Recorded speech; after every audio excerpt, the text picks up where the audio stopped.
Chill. New intro for you guys. New intro.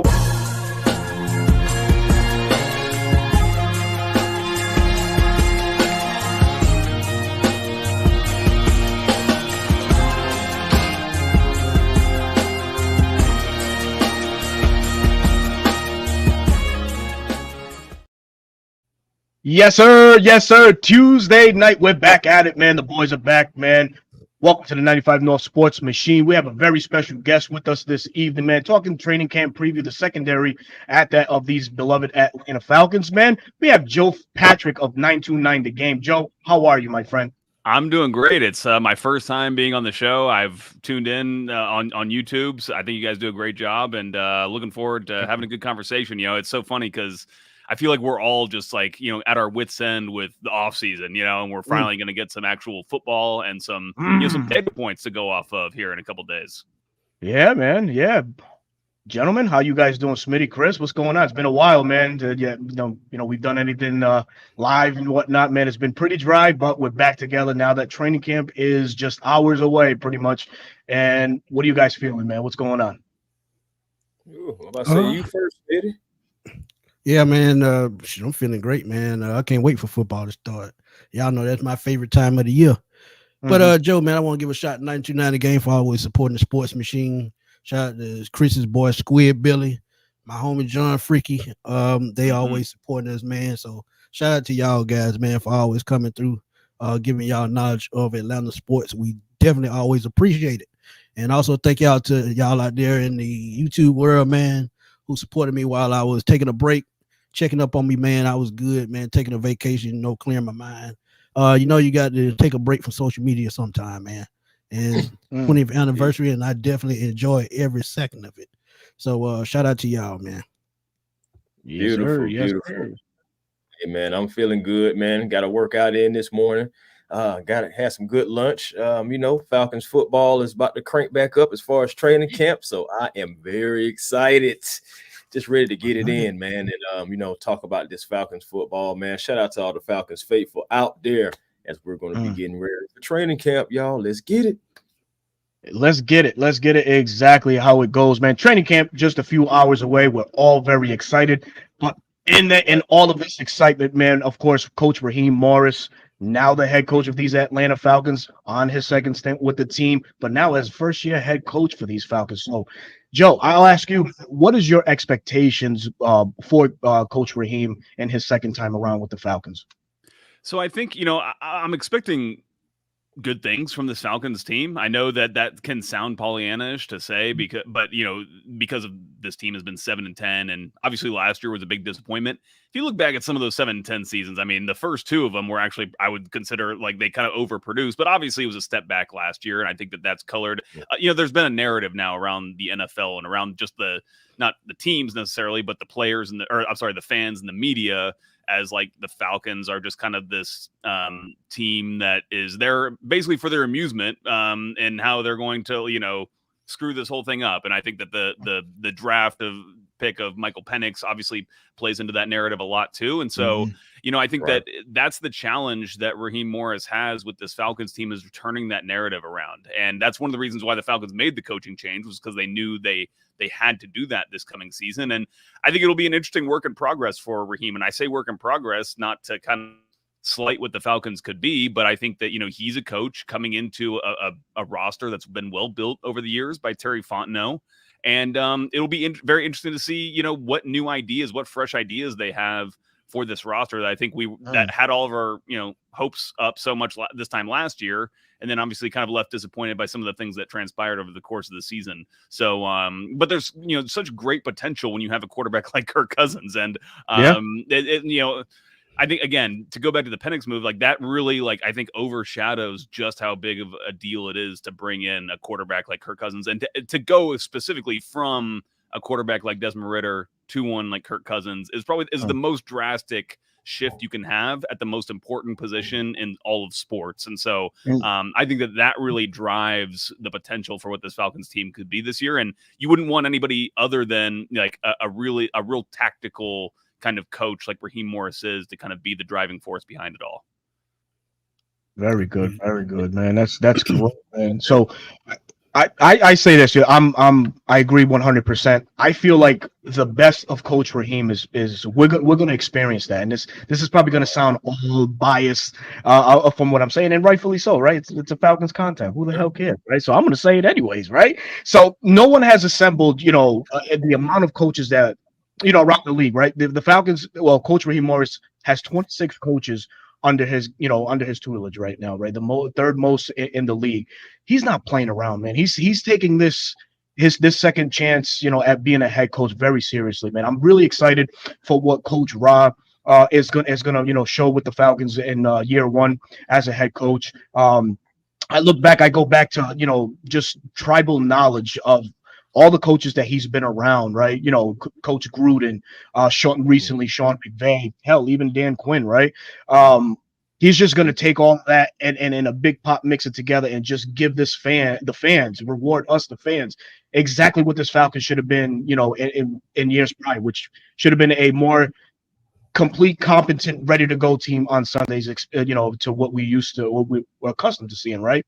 We've been 7 or 8 years in the black, man, just bad times for Falcons fandom and for everybody, even you guys on air too, man. It sucks to talk about the Falcons in such a, negative way, day in and day out. I think that's probably going to start being behind us now.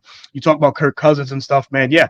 What a great opportunity now to finally have a gunslinger like Kirk Cousins to lead the helm now in Atlanta and show his show the world why he was worth $100 million.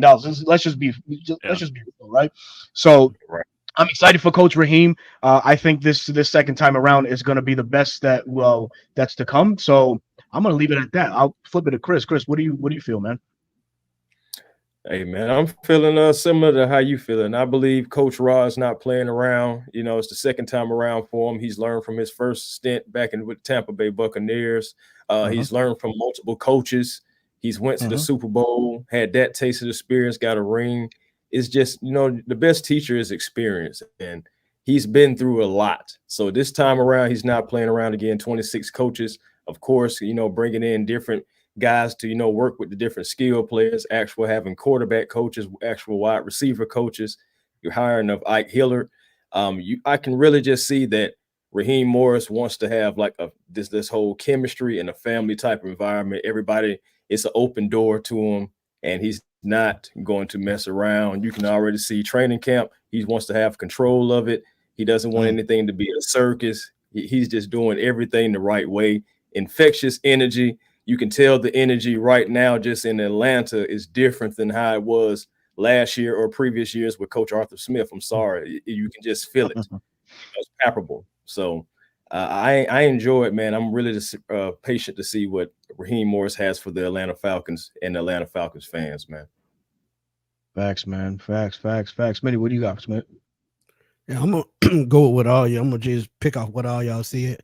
Starting with Kirk Cousins, man. I think going out and get a grade A quarterback for these weapons, I think was a must. And not only will that help the offense, that will help the team as a whole because they can control the clock, control the football while scoring points. That's a recipe for a winning team. And the way he put together his staff, and as he's been saying the whole time, being transparent and doing that, I think him being familiar with everybody on the staff, I think is a plus. He's not got to get used to anybody. He still has Jerry Gray. We're going to talk about that in a little while. Still has Jerry Gray from that defense, who was helping with that defense last year. That's the key piece in keeping his defense competitive and key pieces this offseason. So he's done his due diligence, done his homework, put together a very solid team. So now it's just time to put it all together, go out, help him gel, help him perform, and bring home that Lombardi trophy because I think we're closer than a lot of people realize. Like Joe said, with the last two seasons, with the first two seasons, they overachieved. But last year they took a step back because not Kirk Cousins, Arthur Smith couldn't stay out his own way. And that was really the same thing the first three seasons. He was here, couldn't stay out his own way. Bonehead calls, couldn't stay on the same page with the quarterback, couldn't help develop the quarterback. So now you have a quarterback that does not need help developing to go out would a brand new offensive coordinator help him transition to the NFL level of play calling? And I think it's all going to turn out well. And that has to do with the coach and the GM putting the right pieces in the right place.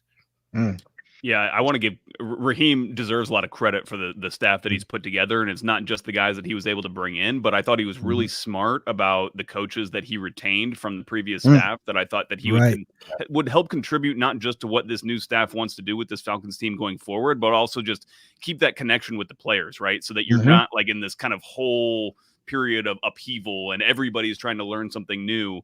You know, you've got even in some of the new coaches that are coming in, like a Zach Robinson, it's a familiar scheme, and so you know, with the quarterback who's coming in as well, so hopefully you know, they can just kind of pick up the pieces. And I do want to say also with Kirk Cousins, like it's not just like the way he throws the ball and the way he passes the ball that makes him successful. It's everything that he does up until that point, the way that he prepares, the way that he gets the offense as a whole prepared and ready to play. Like it's almost like a coach, like a player coach in a sense. And he's like kind of like almost like a conduit to the coaching staff itself, and being able to work out some of those problems that they're having, you know, in live time on the field. He can kind of be that calm kind of executive on the field that can help sort it out and get his guys ready to play to the best extent possible. Agree. And one coach that doesn't get enough credit, and I think Alberto talks about this all the time, is Dwayne Ledford. He's put together he's put together one of the best offensive lines in the league, and they're one of the top ranked offensive line, and they're going to be key to the entire unit because, like I said, controlling the ball, running the football, play action, no huddle, all that.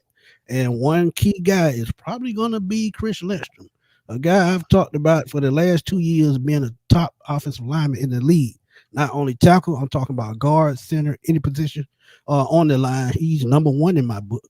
So Dwayne Ledford, he just gives so much credit in keeping this offensive line unit intact for the last 2-3 years.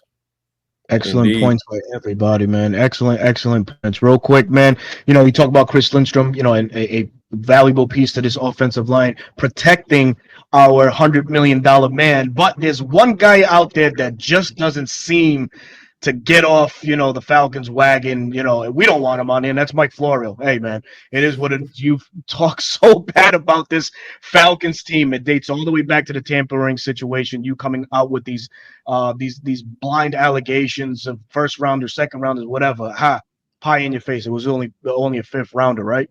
But now he comes out with a new suggesting that the Falcons will trade Kirk Cousins just after 1 year service. And I quote, I put Kirk Cousins over under with the Falcons at 2 years. He could be traded after only 1 year with the cap charge for the Falcons of $37.5 million for 2024 and an overall investment of $62.5 million in cash for one. A new team would get him at a base salary of $27.5 million for 2025. He says, yes, Kirk Cousins has a no trade clause, but if the choices are to stay and not play or approve a trade to get on the field, what will he do? End quote. Joe, what is Mike Florio's deal with the Falcons, bro?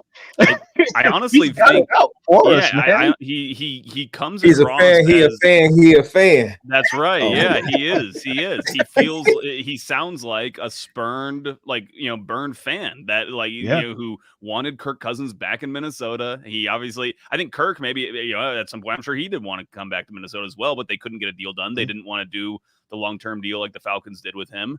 And for whatever reason, this is like kind of stuck up Florio's craw. And, you know, it seems like he doesn't like, he's not too fond of Cousins these days either. He'll, you know, kind of like, you know, give him these like backhanded comments and stuff. Yeah.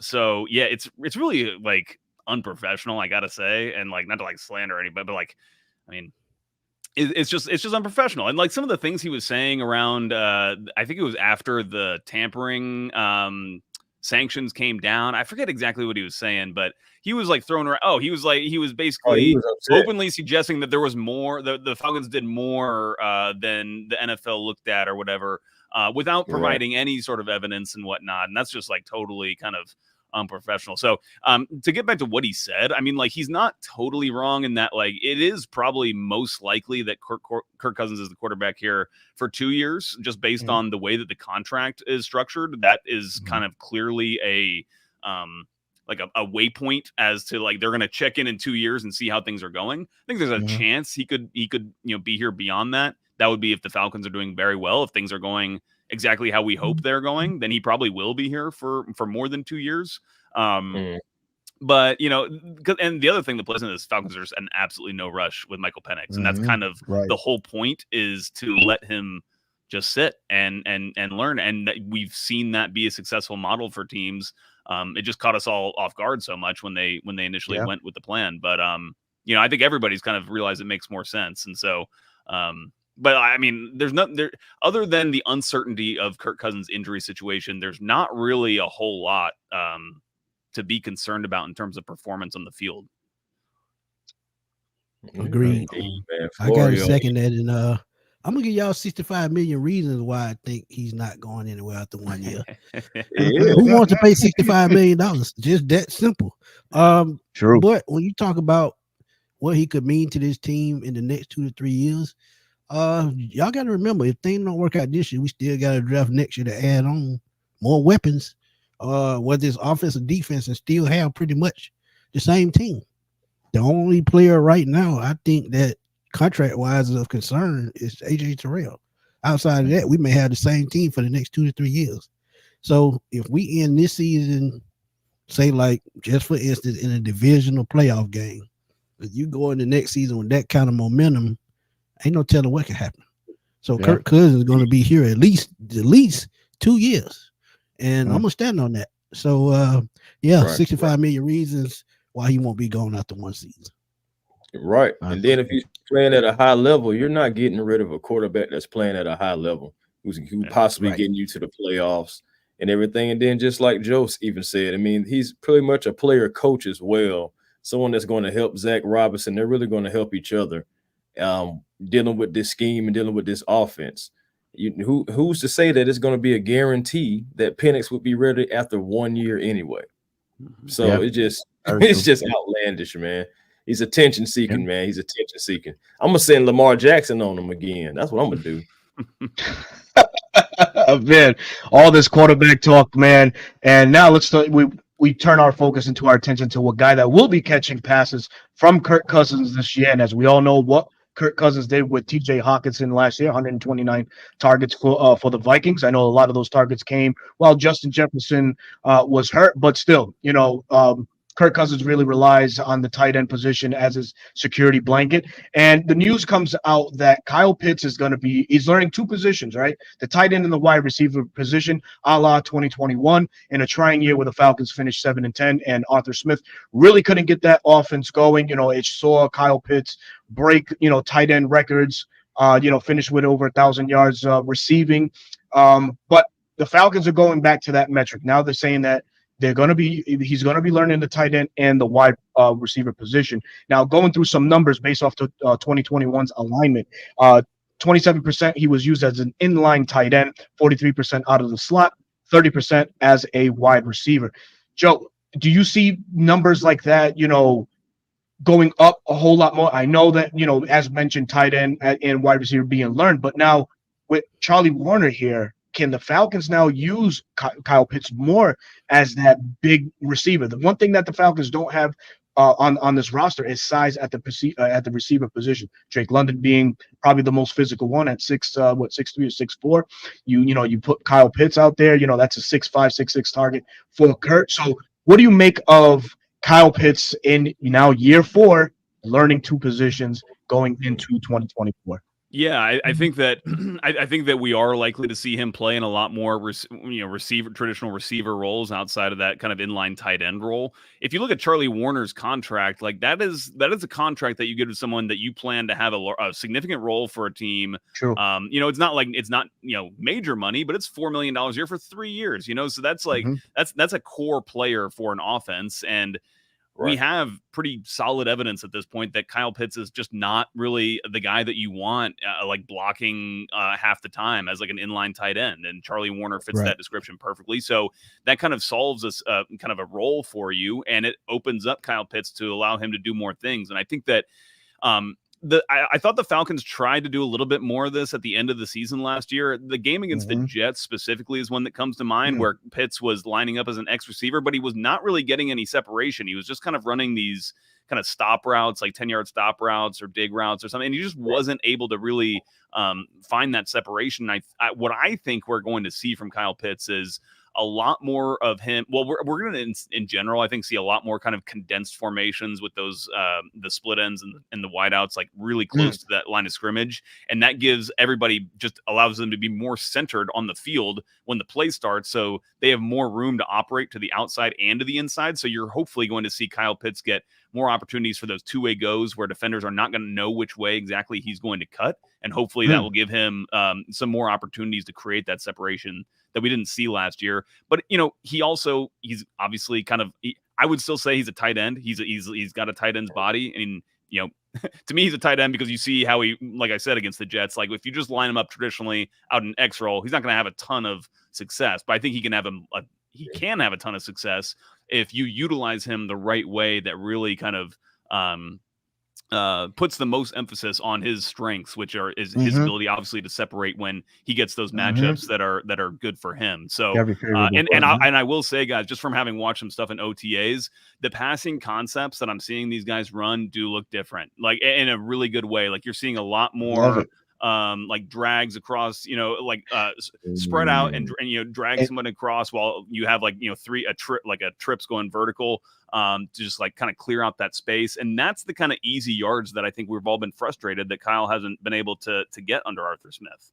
Yeah, and to add on to that, you know, that's kind of a staple of what Sean McVay liked to do on offense last year, was really focus on the center of a defense and really just pick them apart, right? And a lot of what he did also, which I would love to see Kyle Pitts do here, is a lot of pre-snap motion just to give time, Kurt the time to read the defenses, what they're giving, and get the bulk yardage or the chunk yardage for either Pitts or, you know, Bijan coming out of the backfield, whatever. But I think it's real key to, you know, just add that element to the offense, because like what Kyle Shanahan did with Julio in 2016, or even the fullback DeMarco, you know, used to spot just to see what the defenses were giving him. I think is going to be so key. And a guy like Pitts, who's, you know, looks well-rounded now. I mean, if you've seen his Instagrams and stuff like that, that kid's moving at an all-time speed, man. He's real sleek-footed, man. He looks fully recovered from his knee ailments from last year. So yeah, I can't wait. I can't wait, man. And he's gonna prove to be probably all the talk about him being the 4th overall pick might be finally put to bed now in 2024 under Zach Robinson. And Berto, if I could also just add, you know, like I think that plays into Kyle Pitts having success. And again, this is not necessarily down to how well Kirk Cousins can throw him the ball, but it's about Kirk Cousins' ability to diagnose what the defense is doing and being able to fit, you know, just fit balls into where they need to go. And I don't think that Desmond Ridder, frankly, was able to, you know, process defenses and find those windows for Kyle Pitts over the middle. And I think that Kirk Cousins is going to be much more effective at doing that from a mental standpoint more than anything else.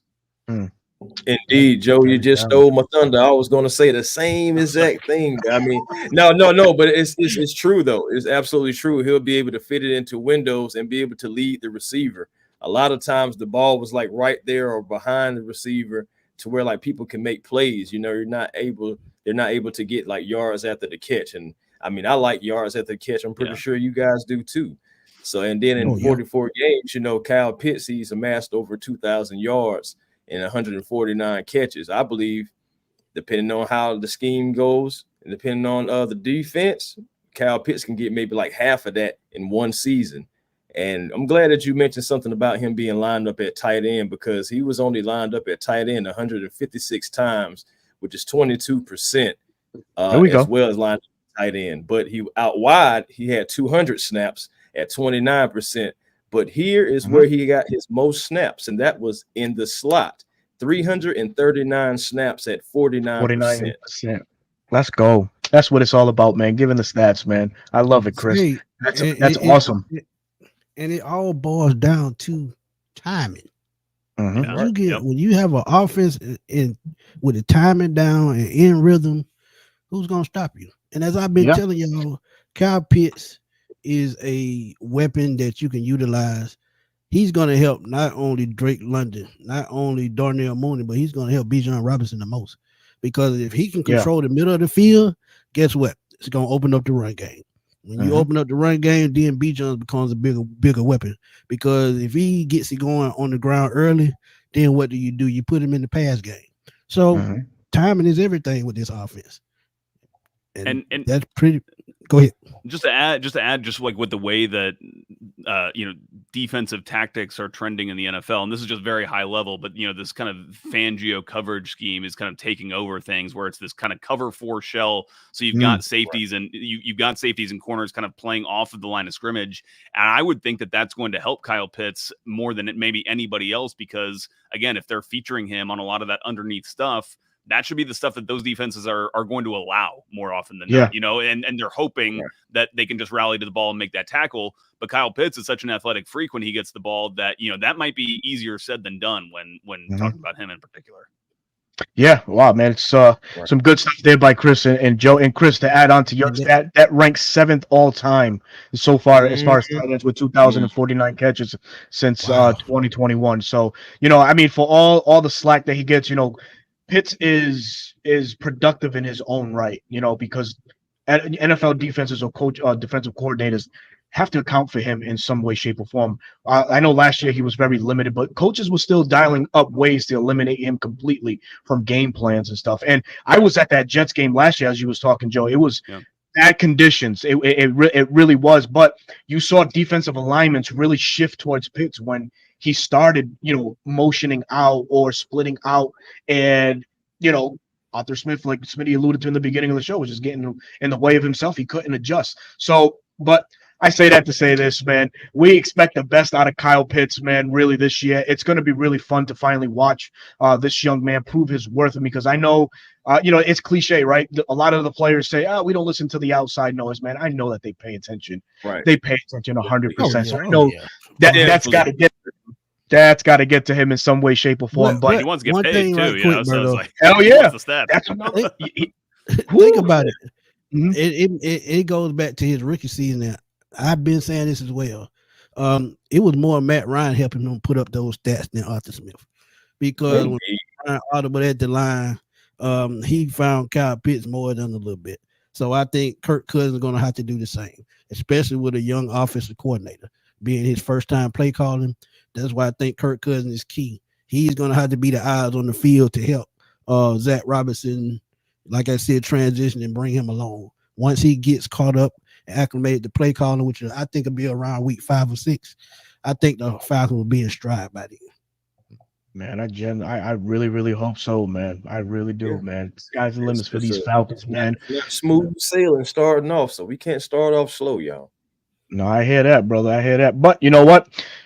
This now we're gonna get into the nook and cranny of the things, as we call it out there, man. Joe, man, the secondary, man. We gotta highlight the secondary. So we'll start from the top, and we're gonna be previewing it all from the bottom throughout various series on our show, 95 North Sports Machine. Today, Joe, we thank you again for coming on to preview this, and we're gonna go right into it. We're gonna break down the secondary as a lot of people feel like it's still, a troubling or glaring spot or glaring holes in this Falcons secondary. But some news came out today regarding a certain defensive back in Jacksonville getting paid. And there's one of our very own that's waiting to get paid. I'll bring up the details. But Chris, I'll springboard it to you, man, because this was your topic, brother. Yeah, man. So Tyson Campbell for the Jacksonville Jaguars is signing a 4-year, $76.5 million contract extension with $53.4 million of that guaranteed. Now, the thing that is one thing about this contract is just a little bit more than what L'Jarius Sneed had just inked with the Titans earlier this offseason. And also, Campbell has never been named to a Pro Bowl selection, but this is the contract that he's receiving.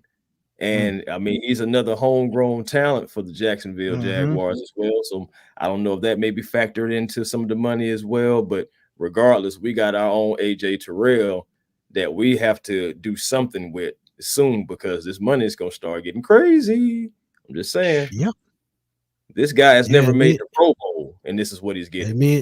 And me and you talk, Chris, I was looking at the 17 to 20 range for AJ, but after that contract today, it's going to be 20 or above easily. He's a second team All Pro. He's a Pro Bowl alternate, so he's already inked his $20 million deal. Now, if he can add interceptions onto that, the number going to skyrocket to 25. So they better sign him before that trade deadline comes up.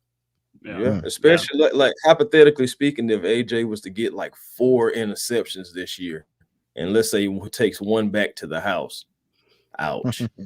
25. Imagine that. Oh my God, man.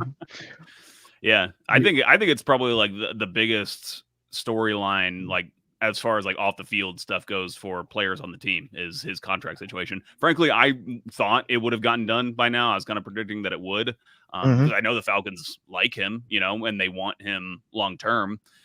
If I had to guess, I know this is going to sound crazy. I think that he's probably asking for highest paid cornerback in the league kind of money. And here's the reason why, is because the salary cap just went up $30 million per team. So the salary, that is a huge jump. It was bigger than anyone was expecting because of I guess there was knock-on effects from COVID that finally got caught up, and they realized they were kind of ahead business-wise from where they expected to be. So salary cap went up big time. They're expecting it obviously to continue to go up. But this particular kind of injection of cash into teams is what's making all these players go for record amounts of money. Like we're seeing headlines of that left and right over the course of this offseason. So I think Antoine Winfield, was like the highest paid safety now. Like everybody who's signing a big contract now is essentially at the top of the market. And I think that's probably what AJ is looking at. And it's not like he'll stay the top paid cornerback in the NFL. No, because it just keep going up and up. Keep going. But I'm sure that that's kind of what he's shooting for. And I do wonder if one of the reasons why the Falcons don't want to kind of get into bed with that kind of contract at this point in time is because of the change in scheme, where they're going from something that's man heavy to something that's a little more zone heavy, and maybe wanting to just kind of see how he performs in that role. Maybe I think potentially he could be an even better cornerback in a zone heavier scheme. But that's just like speculation on my part, because frankly, I thought it would have been done at this point. Yeah. Right. So and another thing too, man. But just real quick, just because congratulations are in order too for AJ. But this is another factor. He just had a child. Like he literally just days from having his I believe his first child, if I'm not mistaken. So that's another. It's his second child. If I'm not mistaken. Now, don't quote me on that. I don't know how many kids the man has. But I'm just saying, but regardless, he just had one. So that's another thing you got to factor in too, responsibility. Man. Yeah, man. Yeah. As a dad, damn, Chris might end up wanting. If he stumbles upon this, then he's like, man, this guy's out here throwing my business out there, man. We have to come see you, Chris. There on Instagram. I mean, for everyone to see. No, I'm messing with you, man. Everyone to see. You're right. But I'll give my quick take on this. And like you mentioned, he might be suited better in a zone or man-to-man scheme and stuff like that. 2021 proved to be, if I'm not mistaken, his best statistical year at the cornerback position, and it was coincidentally under Dean Pease, who was a presumed guru in this league within that scheme. AJ had his best year. We're kind of transitioning back to that 3-4 system, and the way that Coach Rob played his corners last year, not loose but attentive to detail, and that's what I like to say that AJ is. He's attentive to detail. He does a lot of the fundamental things right. So, and this being a performance-based league, although he hasn't performed to the elite status, he has that year to hang his hat on in 2021, and he can probably go to the negotiating table and say, hey, this is the AJ that you're going to get from here on out. If we stay within these parameters, this scheme, this is what you're going to get. Of course, you got to put up a shut up. But I think he does have some sort of leverage at the table, and scheme wise and what he has done in the past. I know that he could probably hang that over the Falcons' head. So we'll see. I'm with you, Joe. I felt like AJ would have been already taken care of, and like you mentioned too, the Falcons probably don't want to go to bed with that contract. There's a lot of teams, and that infusion of cap money has made teams just spend money crazy, right? A lot of people resetting the market and stuff like that. But as conscious as Terry has been with his money, he hasn't been loose with it or anything like that. He's got to learn from past bad contracts that this team has handed out. I hate to put the blame on Thomas Dimitroff, but when Terry got here, he was fixing a lot of what Thomas did that was wrong, and it saw us break marks as far as dead cap situations and stuff. So, this might drag out a little bit more. We who knows? We might get a contract extension before the season starts. Is that Uncle Steve on him? That's Uncle Steve. but that goes back to what I said, Berto. That goes back to what I said last year. If they traded AJ at the trade deadline, I would not be surprised, because if you don't want to pay him that kind of money, get something out of it. Hey. That's how. Yep, hey, that's true too, man. I mean, the Falcons' schedule is like front loaded with the toughest part of the schedule is right up at the beginning, and so I mean, if things are going sideways for them, that could definitely be an option for sure. Yeah, man. The first 3 weeks, man, he's better he better be real light on his feet, man, because you're talking George Pickens.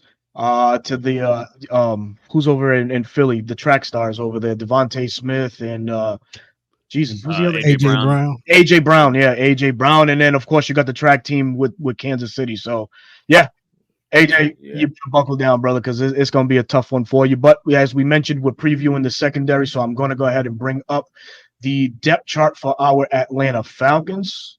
Oh yeah, and then we'll go from there, folks. Here we go. As we see it there, we just talked about AJ Terrell. On the right side, Clark Phillips the third, man.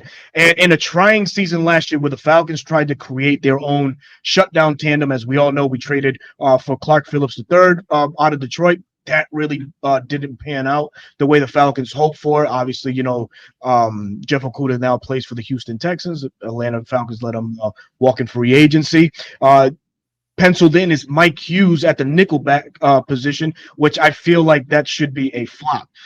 And then, of course, the eliminators here, I like to call it like that because the safety tandems are, our last line of defense. Jesse Bates the third and DeMarco Hellams, which I know it says DeMarco Hellams, but Richie Grant and him are going to be in battle and in some sort of competition to see who comes out on top. I'm going to take my hat and say is DeMarco Hellams, but I want you guys' opinion and thoughts as you feel this secondary is going to shape out for these Atlanta Falcons. I'll start with Joe. Okay, yeah. It's kind of funny because usually when you have these kind of camp battles in the secondary, it's like you got your corners and then it's your nickel. It's like who's fighting for that nickel spot. And what's kind of funny is outside of AJ Terrell and Jesse Bates, I think the person we're most certain about is that D. Alford is going to be this team's nickelback. In most circumstances, there could be times where they use Richie Grant as like a big nickel with like a 3 nickel package, which they experimented with a little bit last year as well. But as far as the corner opposite AJ Terrell goes, I think it will be Clark Phillips. Like I think that he's the one I would slot in as the starter come week 1. I don't like the coach answer right now is that there like kind of is no starter and it's a full on competition, but I just think that he's going to win that battle. I think that Clark Phillips is in this scheme again going to be able to showcase his ability, his kind of quick twitch reactions and playmaking ability. He actually showed it last year, frankly, on scout team. He had some picks in training camp and really impressed people. The size is an issue with him. That's the only thing, and I think that the Falcons have to work out how they would actually go about handling size mismatches, because you will run into teams who are going to try to exploit that to the best as possible. And if that's the case, are you having AJ Terrell travel with guys, or are you flipping them around to try to keep Clark Phillips off of bigger receivers? So they've got some things to work out there, but as long as they can do that, and I kind of have the feeling that they coaching staffs generally find out a way to get their best players on the field most of the time. And I think that Clark Phillips is one of those guys. So I would expect him to ultimately win that battle. But I actually heard Torrey McElwain talking about it today on something the Falcons put out, saying that it's probably going to be one of those battles that extends into the season, which I actually totally agree with too. It's like one of those things where they're going to keep on getting rotations and reps throughout, the first month or two of the season. And you don't really, like coaches, you don't really settle in on something until that kind of back half of the season. I feel like that's really when you kind of hit your stride, you find some continuity in the team, and you kind of go from there. And so it'll be interesting to see how it shakes out. But I have faith in Clark Phillips, man. The size is an actual thing that people need to be considering here. But I think that some of the big plays that he's capable of making makes that size mismatch maybe something that you feel like you can live with. Yeah. Indeed. Yeah. Agreed. Hey man. Sorry, Chris. Sorry. No, I was just about to say, no, I just second that, about Clark Phillips, I believe. I mean, he can't do anything about growing any taller, but he did gain some size on him from pictures that I'm seeing of him. Looks like he's got a little bigger rookie season, so maybe he'll be able to win at the line of scrimmage a little bit more, maybe jam some guys if he's asked to do that. But honestly, yeah, I believe it will come down until maybe the last day of training camp, almost something to where we were seeing the center position a couple of years ago, being that battle with Matt Hennessy and Drew Dahlman, and they're rotating guys out different days and everything. You may see something like that. Who knows? But I have faith in Clark as well. I think he may have a little Brent Grimes in him, so maybe maybe he's a little feisty and everything, and he can get after some of these top guys, man, and maybe a pleasant surprise. Yeah. So it's true, Chris. I agree with you, man. I mean, Coach Rob mentioned in a March presser that Clark Phillips has elite movement, right? And that's a lot of what we saw in Utah. Great breaks on the ball, always around the ball, has a knack for making the plays and whatnot. And it's exactly what Clark Phillips, when given the opportunity, he stepped right in. And, he had one bad game that I think we all remember. It was against the Arizona Cardinals.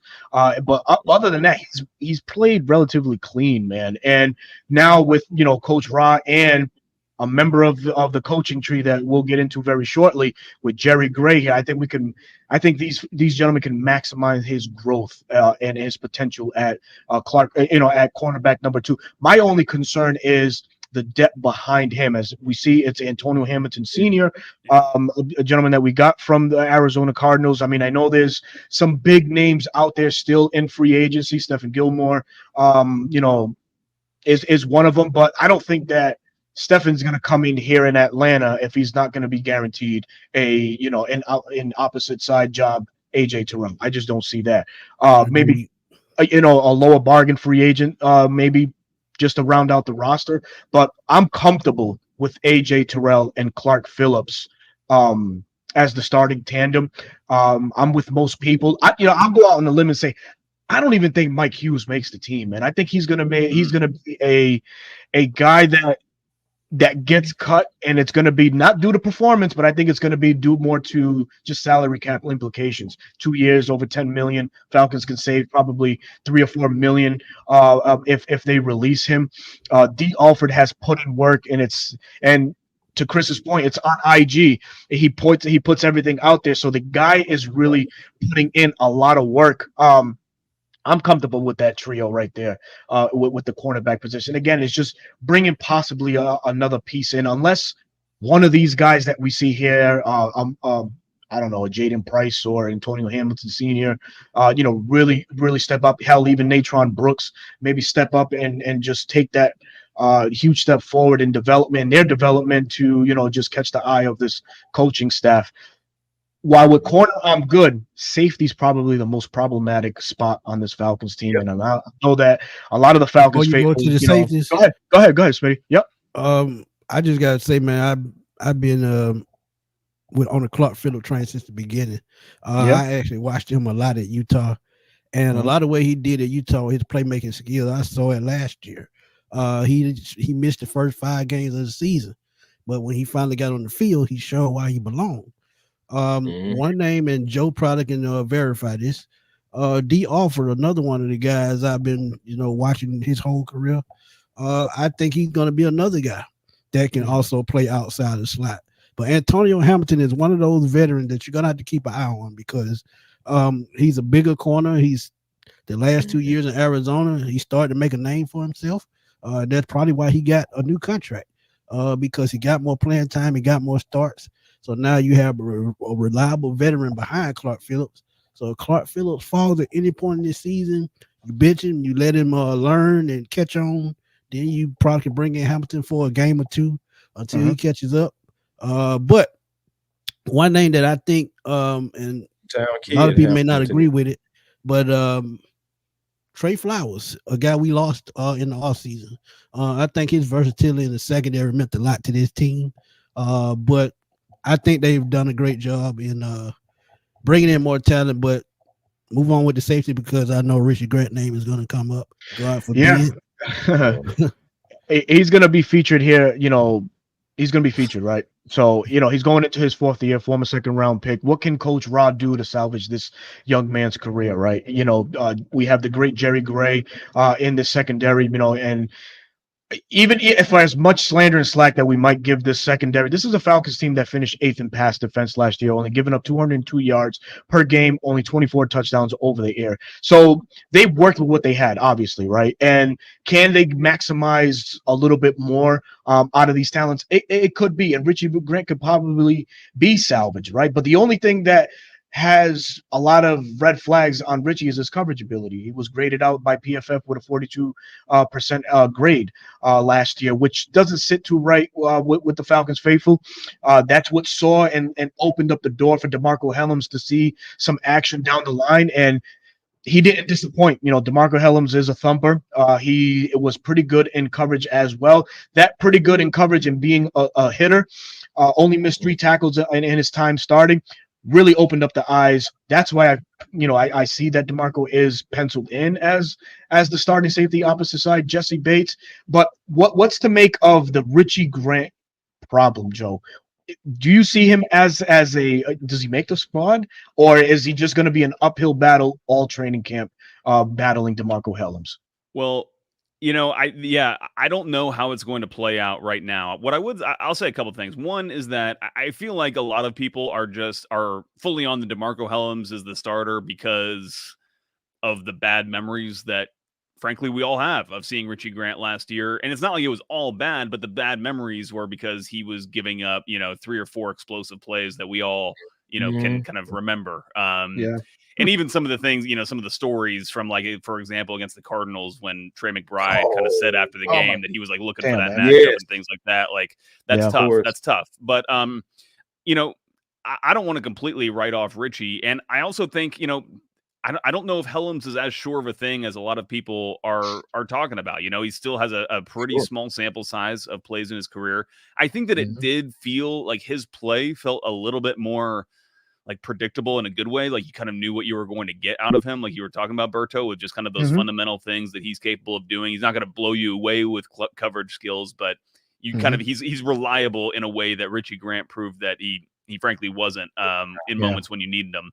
But DeMarco Hellams wasn't in some of those situations that Richie Grant was, and who knows how he would have fared in that situation. So I do think it's still going to be a battle. I do think if Hellams wins this job, and especially if he wins it resoundingly, if the team would look to potentially trade Grant for maybe honestly some of the same reasons you mentioned with Mike Hughes, which is that you could just save a little bit of money. The team did something like this with Jalen Hawkins a couple of years ago, a safety that they had, and he just kind of fell out of his position as a starter, and they dealt him. I think they dealt it. Maybe I think they actually just released him, but just to save the money. He ended up in LA. But anyways, that could be on the cards. It just depends on how they want to go about these things. They might want to keep Richie Grant because he's a player who has been effective when he plays down kind of in the box close to the line of scrimmage. And so if, against, some 12 personnel packages that opponents are throwing at you, if you want to go with a 3 tight end like more of a bbig nickel instead of a base package in some of those situations, then he could be an option that you go to. But I think it's frankly a wide open competition. I feel like a lot of people are penciling Hellams in, and like Grant has basically lost his spot, but I think it's a lot closer than that at this point. Yeah, agreed on that about it being a lot closer than that. I definitely agree with that though. Yeah. Hate to say it, but I do. Hate to say it, also, but I do. one other thing, like, this is not safety related, but I was just listening to a podcast with Robert Mays. I can't even remember what episode it was to direct people. He was talking about how he had just been in Atlanta. I think this was for an interview that he did with Raheem Morris that was posted on the Athletics NFL show. And he was saying that he had talked to people down there who just really liked Antonio Hamilton as like a depth cornerback piece, as just like a veteran guy, essentially. Like, I think that's why he was brought in, to just kind of be that kind of steady presence in the secondary, especially, that's knows he's not probably going to play a ton, but is going to be a core special teamer and just like kind of one of those glue guys that you kind of need down the roster. He may beat out Mike Hughes. You never know. Yeah, he may beat him. You never know, man. Why, I mean, that's exactly why I said. Go ahead, Chris. No, I was just saying, yeah, and hometown kid. Yeah, that's exactly why I said I could see him getting spot starts this year. That's what he did in Arizona. He actually got his first couple of interceptions in the last couple of years. So he got a ton of playing time, more experience. So that's going to help AJ down the road. So if Clark Phillips or D Alford slip a little bit, hey, like I said, you can sit him down for a while. He can come in spot start.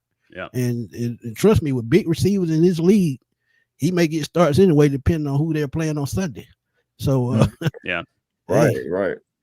And Richie Grant, man, I think the thing is about Richie, like you were saying, Joe, the plays that he gave up were big, man, and it just seemed like he was taking like some of the wrong angles. I would love to play him in a game of one-on-one in basketball because I got something for him. But outside of that, though, it's just like, seriously, that's normally what it was, man. Well, I'm just being honest. It wasn't even last year. It wasn't even just last year either. Do you guys remember against the Bengals in 2022? He kind of like slipped and gave up a big play early in that game, and then things all went downhill from there. Yeah. And ice skates that game. He sure was, man. He definitely was. So, exciting because we get to finish off the show, Joe. We know that you have to leave very shortly, but we can squeeze in this last question, and it's coach related.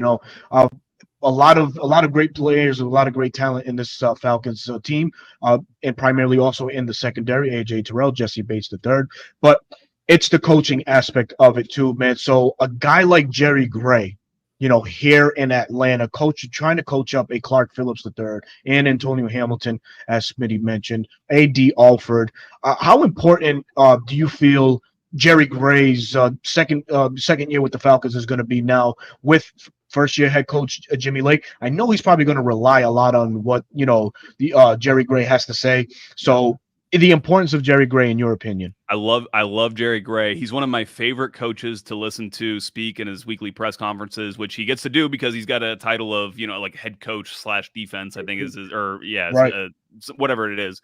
And so we get to hear from him every week, and it's really interesting to hear the insights of a guy who's got like kind of firm control over kind of coordinating the secondary in particular. And just as a person, like, he has some really interesting insights that come from his depth of experience as a player and having coached for so long and coached in some really at some big programs. The Packers obviously is, where he came from. And he's had, even some interesting things to talk about with regards to like the way it feels when you're in the Packers facility, the kind of expectations like you feel like you have on you as a player, as a coach, and then trying to translate some of that to Atlanta, some of that kind of winning heritage that a program like that has to Atlanta, and try to, impart on these players, just what they have to do to be successful. And I would say he's a positive guy, but he's also very honest, I feel, in what he communicates to the players. And he just gives them, like, that's where the positivity comes from for me, is he gives them very clear, things that they need to do, things that they need to work on, what they need to accomplish if they want to, be a starter, make the team, that kind of thing, whatever their goals are for that individual player, whether you're AJ Terrell or whether you're Natron Brooks, And so, he just has a lot of attention to detail for all those players across the board, and just, again, has that wisdom that you just can't get if you're, you just have to kind of be of a certain age, frankly, and having seen and done so many things in the game, which he has. Speaking of age, I'm going to throw out a name right quick. And I know you remember it, Joe. Nate Clemens. He coached him in Buffalo. Yep. As soon as he left Buffalo under Jerry Gray, he went straight downhill, never bounced back. So that lets you know Jerry Gray knows what he's doing. He's going to get the most out of these young guys. And even the guy we named earlier, Antonio Hamilton. Right. He can coach veterans. Trust me. He's a good coach. So he was the key to me in keeping this defense intact another season at least. Yeah, we know what's his name went down to Jacksonville. But trust me, Jerry Gray had a big hand in helping him develop that defensive line, that pass rush. Trust me on that. We're talking about somebody that has meant something just about everywhere he's been. You know, if we date back in 2010 when he was with the Seahawks and they beat the Saints that year in the wild card round. He was on that team, you know, when Marshawn had that monster run and everything. He was the defensive back coach there. He was defensive back coach with the Minnesota Vikings back in 2014. And I know they won the NFC North twice and went to the NFC Championship game. Then, of course, we know what happened with the Green Bay Packers. And now he's here still with the Atlanta Falcons, helping us build our secondary, build our chemistry, and just build our foundation, man. It's just wonderful to have Jerry Gray. And we're very grateful that we Go ahead, Joe. Retain him. Yeah, and just to kind of like offer an anecdote, you know, this player's not on the team now anymore, but Jeff Okudah would talk about how last year, you know, he's coming off his Achilles injury. He's still trying to find his, you know, get his best football going. And he said that he would just like go into Jerry Gray's office early in the morning at like, you know, 6 a.m. before, you know, a lot of players had shown up and just hang out, have coffee, you know, and talk for an hour. And that kind of shows you the kind of coach that Jerry Gray is. You know, he'll make time for players like that, and not even just make time. I think he's very happy to, you know, have that kind of personal connection, that personal relationship with the players, to kind of help them get through in their own heads, you know, what they need to be doing on the field, but then just like, you know, kind of clearing some of those mental hurdles that they might have that's maybe preventing them from performing how they have in the past, and how they can help get to, you know, the player they want to be. So I just can't say enough good things about Jerry Gray, man. He's one of the best. And I would really encourage fans, you know, they put during the season when they put those press conferences on YouTube, just look for Jerry Gray's, because usually they're like, you know, a lot of these coaches, they speak so academically. They're very long-winded oftentimes because they're trying not to say anything, essentially. And Jerry Gray will just kind of tell you how it is. You know, he's just like, he's not really kind of guarding himself much at all. And it's really cool. It's really good insights for people.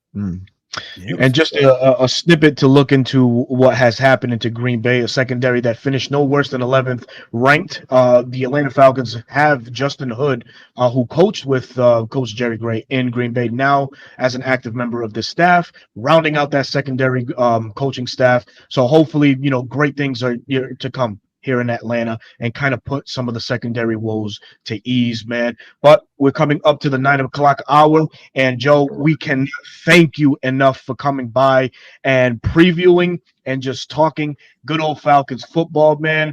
I really appreciate the opportunity to collaborate with you. It's been some time coming, and I'm finally, you know, at first I was like, I got to reach out to Joe, man, and let's see if we could get him on. And I was, you know, happy to know that, you know, you agreed to come on. So thank you so very much again. And please let the folks know where they can find you on your socials.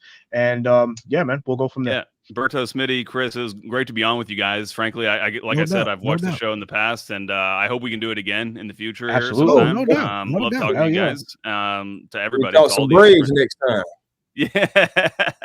And thanks for having me on. You can just follow me at JPatrick200 during training camp, right? Fans are not going to be able to be there, which sucks for everybody. I think it sucks for the players. It sucks for me. I like to just kind of just people watch, and, you know, I was hoping to get to say hi to some of you guys out there. Maybe we will for the days at Seconder or Mercedes-Benz or whatever. But you can just, you know, 929 The Game is going to have you covered for tons of coverage. So definitely just check them out whenever you're in your car or whatever. We just had a meeting about it this week. It's like, it's football season, and we're all really, really hyped for it. So can't wait. Awesome, man. Awesome. But Joe, thank you again, man. Thank you so much, and be safe at training camp. And man, sir, give us some juicy details afterwards, man. Let me know what you see.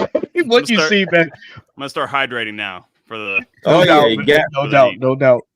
But thank you, man. Appreciate you so much, man. You have a great one, man. Take care, brother. You guys too. Cheers. Thank you. Alrighty. That was Joe Patrick. Joe Patrick, 929 The Game, man. And folks, man, for those that are still watching, man, please look out for some of these feature collaborations down the line, as we have a slate of you Hey, know, we got guests that are coming before on, man. before Oh, we get out of we here, can man. keep going. Let's do it. Before we get out of here, What you got? We got a big announcement, man. Oh yeah. Oh yeah. You want me to break the news, or you? Oh, you Yeah, got, go on and as do you it, man. say. No, you got it. You got it. Oh man. So if folks, if you joined us at the beginning of the stream, man, we previewed a brand new intro. That new intro is going. So you got to hit it with it again because it's so Yeah, dope. it's But, so dope. this is our big surprise, man. Go ahead and Right. run it So again. I'll run after what I have to say. I'll run the trailer again, but we're expanding, of course, as we all know. Myself, Smitty, Chris, we've been rocking as a trio for quite some time now, and we will be putting together a brand new platform, a brand new channel. So for everybody that follows me at 95 North Falcons Talk Show, Smitty, at Smitty Sports Machine, at A1 Forever, Chris Tip Moore, we ask you kindly to go ahead and subscribe to an up and coming channel that's coming very soon, and it's going to be titled the 95 North Sports Machine. Here's the trailer.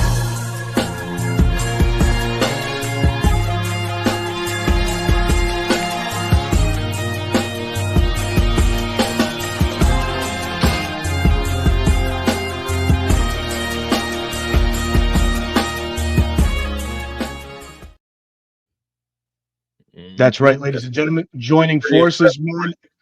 And we're just gonna, continue rocking it, man. Giving you this good content, man. These great collaborations with all these up and coming Atlanta Falcons content creators and special guests, like we just saw, Joe Patrick. And who knows, man? John Abraham might make a stop by again. Todd McClure might make another stop by again. Some guys that you've seen here on the past on the 95 North Sports Machine. Just we finna turn it up. Collabs like that, man. Turn it up a notch. That's all we finna do is turn it up a notch. We Crank bring up y'all the heat. dope Yes, content, and we yes. just gonna, we gonna put some heat on y'all, man. We gonna raise the bar just a little bit, In Love football terms, we're gonna put some fire under their ass. You know what I'm talking about? Yeah, man. Let me, and just to talk a little bit more about the channel. RJ ATL for Life, also a member, so you can also check him out. He's going to be joining the platform as well. He's the exclusive Braves content creator for us. Chris Tipmore also going to be helping out in that. I'll be chiming in from time to time. I know Smitty will too. As you already know, and everybody was privileged to see in the month of June how much work Smitty and Chris put in with so many legendary sportscasters of the Atlanta Hawks. So look forward to more news coming out with them two gentlemen. I can't say too much. That's all him. That guy right there. That's all him. Yeah. Hey man. Hey, he missed Atlanta Hawks. That's all him. That's right. That's right. As a unit, y'all.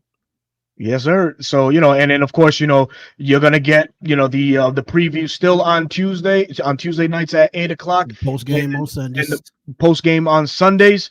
So yeah, man, it's gonna be some good stuff coming up from the you never know. We may do some pop-up shows too. So hey, that's a possibility. Hey, we gonna turn it up.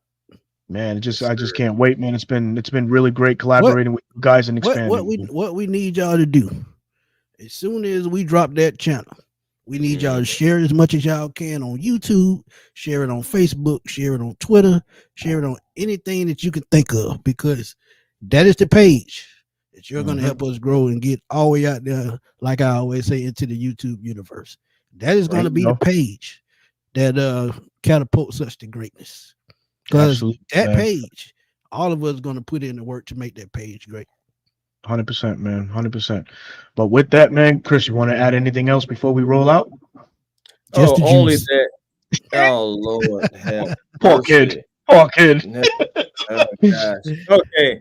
All I want to say is, y'all, I'm saying it right now before training camp even officially starts. I expect Zach Harrison to wreck shit. I expect Zach Harrison to be one of our best, if not the best, defensive lineman this year. The man, he plays clean. Do y'all know that Zach Robinson did not commit a penalty at all last year? Nope. Not one penalty. I'm talking about not even anything that was called back, none of that stuff like that. I've already looked. The man had not one penalty. The man plays clean. He keeps his feet. He stays, it's a last